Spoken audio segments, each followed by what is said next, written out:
My presence is always overlooked, ignored, forgotten. I'm cast aside as being nothing but a lowly janitor. But I'm not just around to pick up trash. I'm a custodial worker, sure, but I'm also educated. I have to be, because I'm trained to deal with medical waste at a private research lab. I handle biohazardous materials of all kinds on a daily basis. The researchers seem to forget I'm here and walk right by me without a word. But just because they don't see me doesn't mean I'm left in the dark. I know more than I let on. I have unrestricted access and see all the fucked up shit they do here. I might not understand the science behind it all, I might not be able to explain what all the tests are for or what they all do, but I see everything.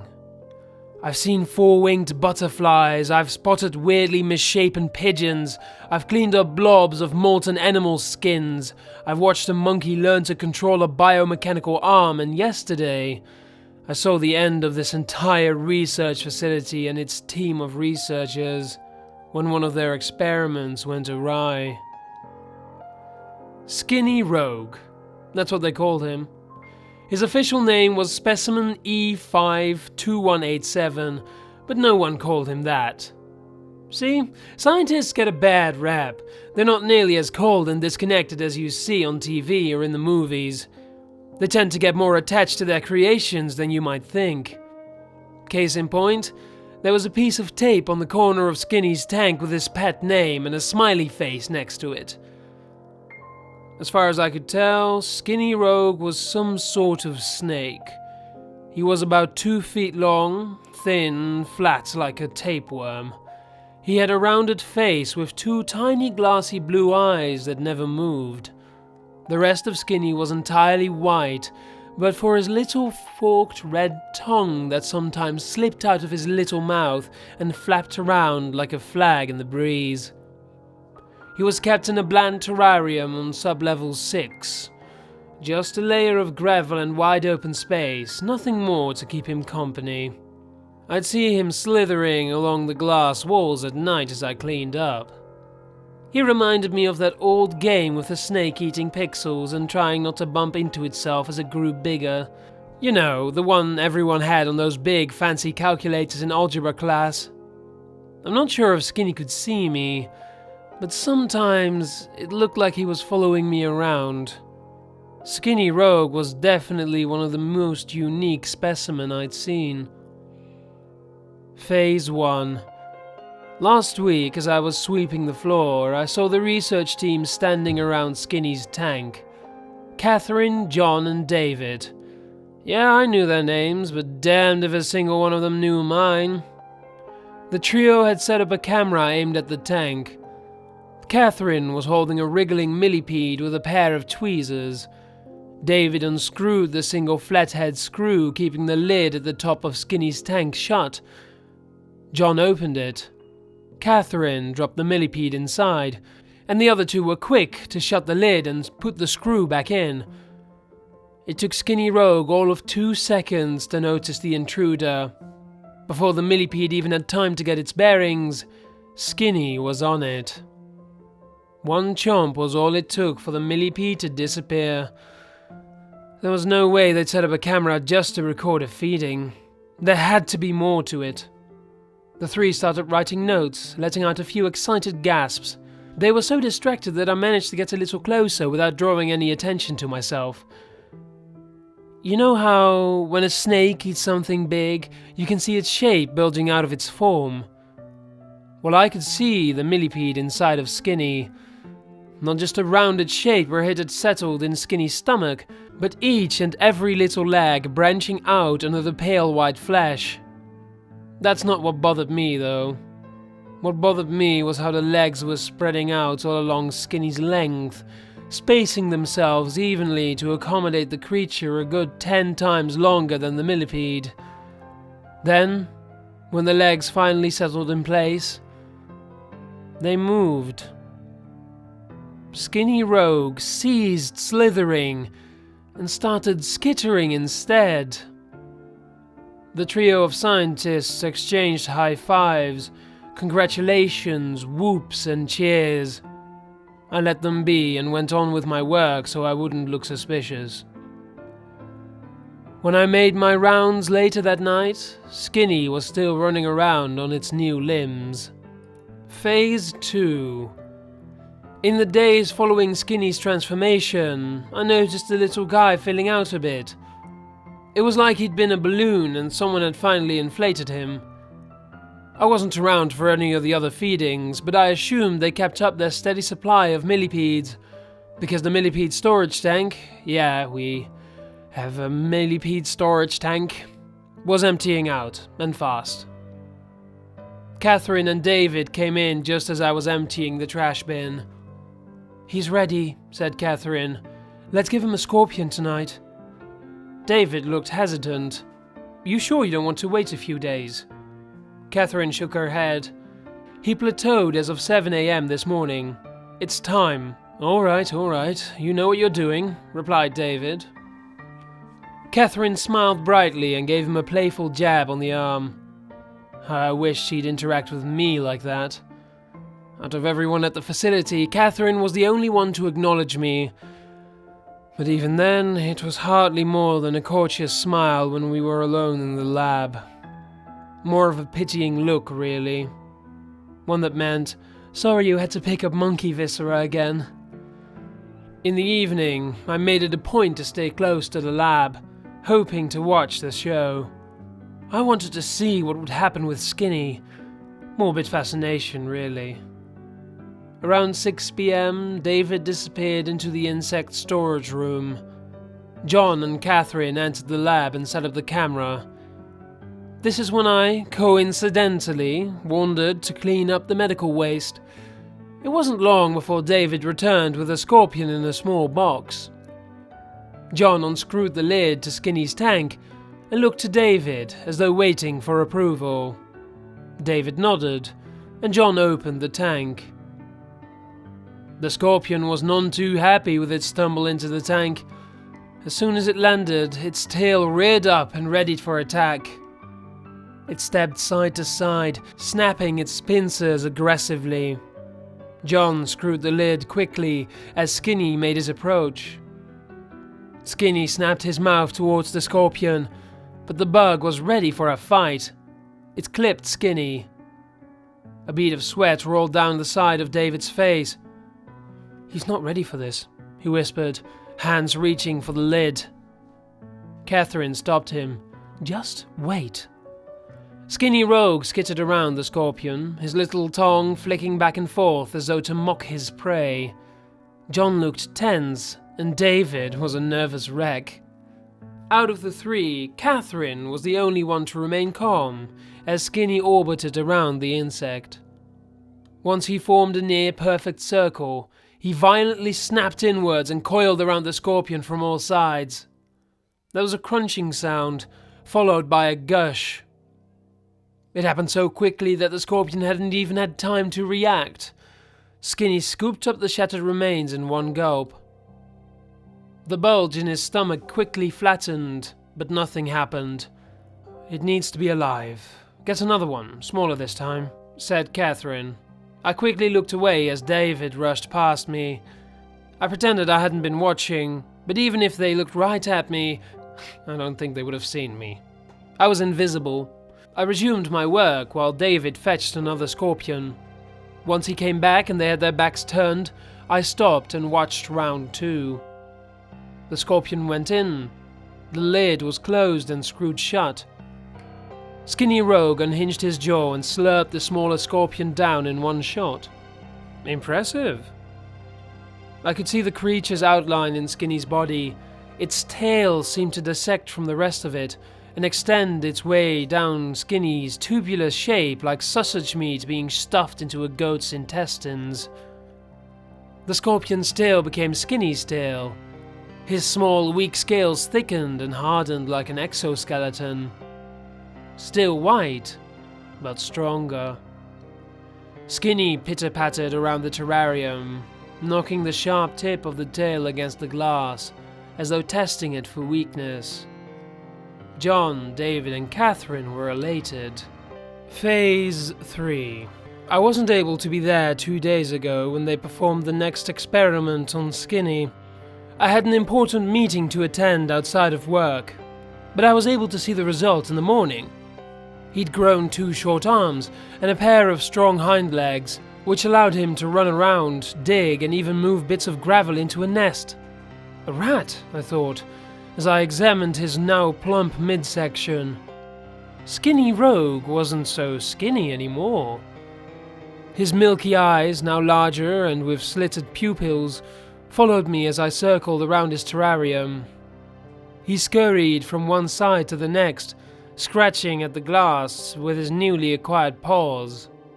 I figured he'd gotten too big to climb the glass pane anymore, but when I tapped on it curiously, he folded his mammal features and let the millipede's legs connect with the glass. He easily climbed and circled around my finger, as though trying to crush it like he'd done with the larger scorpion. Thankfully, I was safe behind the glass. Skinny then tried to break it with the tip of its tail, but it wasn't strong enough to breach the glass. Before long, I went back to my cleaning rounds, anxious to finish and go home. Unfortunately, just as I was about to leave, my supervisor told me a monkey had died and I needed to clean up. I could tell by the look of his cage that it was going to take a while to sterilize it. There were these odd, hair-like filaments sticking to every wall. I'd been warned to avoid contact and incinerate them for safe measure. I was about to slip into a hazmat suit when the main lights dimmed and were replaced with an alternating red and orange glow. The piercing shriek of alarms quickly followed suit.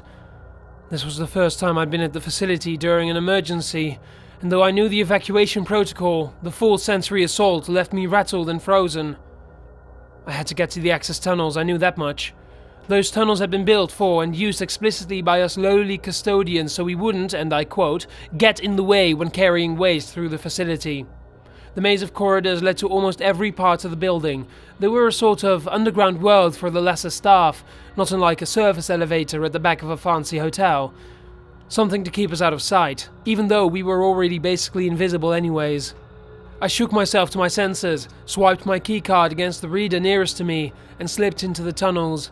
I didn't know exactly what to expect as I ran through the unpainted cement halls and up the steep stairs leading to the first floor, but I didn't expect to hear the screams.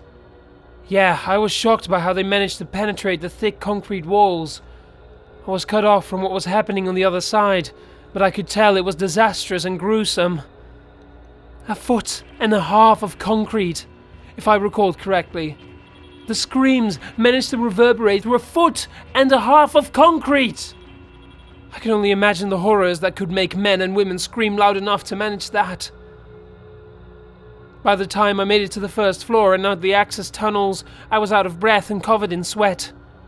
I could just barely see a glimmer of light through the frosted windows of the back exit. I pushed the bar handle, but the door was locked. In my panic to get out, I tried ramming into the doors, but they wouldn't budge. It took me a few moments to realize the emergency lights had gone from red and orange to just red. We were in full lockdown now. Nothing was getting in or out, not without a security access card. I cursed beneath my breath. Now I was really starting to sweat. I retreated back into the access tunnels, pacing back and forth in panic. What was I supposed to do? Wait it out and hope I'd be safe in the tunnels? No, I couldn't leave anything to chance. The screams were getting louder, closer. I needed to get out of the building, jump into my car, and get the hell out of Dodge. If I had any hope of getting out, I'd need to get into the security office near the main entrance and steal one of the security access cards. I didn't even think about how I'd get into the security office. If I had the access cards necessary to get in, I'd just as easily be able to leave through the back door. My flawed, panic-stricken logic could have gotten me killed. Fortunately, when I reached the security office, I found its door wide open and its occupant missing. I jumped inside and closed the door behind me so no one or nothing would sneak up on me while I had my back turned. Phase 4. I barely had time to rummage through the drawers before my eyes were involuntarily drawn to the security monitors. Skinny Rogue had gone. Well, Rogue There were bodies everywhere, dozens of them across all floors. Skinny's work, no doubt. From the quick glimpses I managed to get of him, I could tell Skinny had changed again. He was larger, fuller, and his front legs had become distinctively arm-like in nature. It even looked as though he had the hands of a chimp. He skittered around on his millipede limbs, making his way from one security feed to the next in the blink of an eye.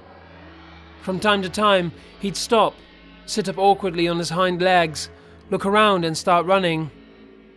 It was a struggle to keep track of him, but I realized one thing. He was coming my way. I checked the door. Locked. Good. To my relief, it passed straight by the security office without stopping. He turned the corner and headed for the main entrance. He hadn't come for me. He'd come to escape. A security guard suddenly bolted out of the access tunnel by the entrance and immediately fired a shot at Skinny. I heard the pop and saw the flash of light on the screen lagging a few seconds later. The bullet was lodged in the entrance's glass pane. The guard had missed. He wasn't going to get a second shot. Skinny snapped around, got up on his hind legs, and dug his venomous stinger right into his stomach. On the screen, I watched as the man fell to the floor and began thrashing around like a fish. Bloody foam poured out of his mouth as his eyes bulged from their sockets like a cartoon character. It was only after a few minutes of this that he finally became still. It was a gruesome way to go. Meanwhile, Skinny was repeatedly thrusting his stinger against the window. He was smart enough to focus his efforts on where the bullet had landed. With every impact, more cracks formed, until the window finally shattered. Skinny climbed the door and disappeared on the other side. I waited for a minute, and then mustered up just enough courage to open the securities officer's door and crawl around the corner to the guard lying dead in the hall. My intentions weren't to check for a pulse. No, I wanted his gun. I pried it from his fingers and retreated back into the security office. I was scared. So damn scared. But the gun made me feel just a bit safer. I hugged my legs and hid my face between my knees. Phase 5. As I sat there in terror, I could hear dogs barking wildly. We had several posted around the perimeter to keep people out, but it never occurred to me they'd ever be needed to keep something in. I hoped they'd managed to stop Skinny, but I had no way of knowing what was going on out there. Anxiety and tension weaseled their way through every fiber of my muscles. The dogs had to win the fight. Who knew what would happen if Skinny managed to eat one? See, Skinny hadn't eaten any of the researchers, and I had a hunch it was because they were too big for him. Dogs, on the other hand, were a good stepping stone. The barks turned into whines. The dogs were losing. It was only a matter of time before Skinny would eat one and change. I wonder how he'd change, and what he'd do once it happened. Would he climb the electric fence? Tunnel under it? Would he wreak havoc in town? He did none of those things. Instead, he came back. I'm not sure why he did. I'm not sure what he wanted. Maybe he couldn't find a way out, so he wanted to investigate the facility. Maybe he wanted to take a nap in his cage. Damn if I know. I just recall looking up and seeing him break through the door with ease. He was bigger. Much bigger. And his mouth had elongated into a snout. A few tufts of fur peeked out between his plated skin. He was grotesque. He approached the security guard, licked his cheek with that forked tongue of his, and then swallowed him whole. He needed a live victim for it to work, I recalled, and who better to serve as his next meal than me? Skinny wandered around the corner and began scratching at my door. He could smell me. His new nose could smell me shivering behind the metal door. I held the gun tightly, debating whether to use it on him or on myself. Phase 6. Skinny stopped. I opened my eyes and turned my attention to the security monitors. Catherine was standing at the end of the hall. Why the hell hadn't she stayed hidden wherever she'd been holed up? Why was she chasing the danger? Skinny recoiled and slowly backed away, never breaking eye contact with her. His tail arched over his head as he pointed his stinger at her. "Rogue, honey," she said, in as soft a voice as she could muster. As she passed the security office, I was compelled to open the door and pull her into safety. Maybe I could be a hero. Her hero. But I didn't. I didn't even unlock the door. I couldn't take the risk. Skinny was just so fast. I watched. She forced a smile. "Rogue, let's go back downstairs. I'll give you some nice treats." I could hear stress in her voice. This was the first time I'd ever seen her confidence waver. Skinny's brand new canine-like jaws came unhinged and unwidened as the two turned the corner.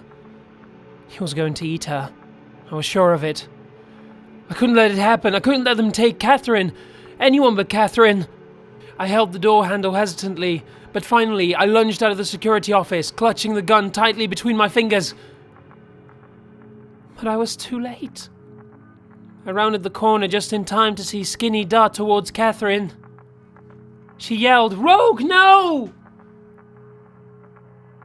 She screamed as it happened, but the scream was snuffed out so suddenly and abruptly that it seemed like someone had muted the TV. Skinny sat up on his hind legs and swallowed. Her shape slid down his long torso and settled near the bottom. I waited, in shock. I was too late. I was too fucking late!